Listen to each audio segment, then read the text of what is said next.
เซฮายสบายดีมื้อนี้สิมาบุกครัวเบิ่งแม่ครัวมือใหม่มื้อนี้ฮะเฮ็ดกินกับสิแซ่บอยู่ดอกเพราะว่าเริ่มมีอันความหักในหัวใจนังรุ่นนี้ตัวเฮ็ดเพียงเฮ้ยมื้อนี้วันเกิดข้าว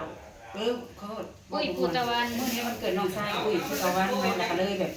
พากันเฮ็ดของกินบ้านๆมีนี่มีหยังตัวนี้นะต้มไก่บ้านเดี๋ยวสิเฮ็ดสู้ต้มไก่บ้านโอ้ยแล้วก็ข้าวโอ้ยอันนี้นะแจ่วแมงดาสิออมขี้ผู้นี้ซีมแล้วนี่สิลวกนั่งน้อยๆต้องหากินเขากบหอดเขียดบ่เฮ้ยกินบัดจ้าป้าบ่ได้ติกระปุกบ่ได้เลือกข้าวสารบ่กินแต่ปลาเขียดตะแอกอันนี้ฮะบ่ได้แม่นตะแอกแม่นทะเลเป็นเฟกซิบอลแม่มันปนกันยิงนี่โอ้ยอย่าว่าตัวบ่ได้รู้จักแม่งกะให้เลือกสิแกงหรือสิอ้อมอันนี้สิลวกแมงดาเจอแมงดาแมงดาซื้อแมงดามา2โตนะจ๊ะคือมันคือได้หลายเด้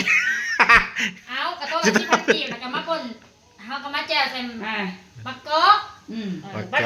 บ่นแต่มันโกบ่จะซื้อสิบ่ซื้อแสนนึงเขียดเฮ้ยมื้อนี้ฮะวันเกิดเพราะว่ากินแกงเขียดเอ้ยก่อนว่าหายากเลยหายากเด้อแบบนี้นะสปาเกตตี้ว่ามื้อนี้เลือกที่จะเฮ็ดอาหารพื้นบ้านคือซีมือแม่ครัวมื้อนี้ฮะซ้ำซีแซ่บมื้อนี้หั่นเจลุนีดวงดาวน้อยจะแม่นสิโตเป็นแม่บ้านแม่เฮือนนะเฮ้ยปานาภาวาผู้ชายยังบ่อยากเอาสิโต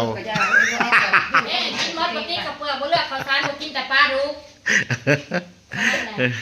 สัตว์หน้าเอาบางหน่อยก็เคยกินเขียดแตกก็ดีสัตว์หน้าเนาะตอนนี้กินตัวที่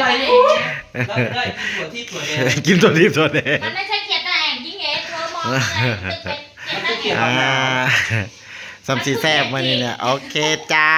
แม่ครัวเจดวงน้อยสิกินแกงเขียดมื้อนี้หานักเจโรนี่ก็สิซั่วไก่แซ่บๆโลดมื้อนี้ฮะ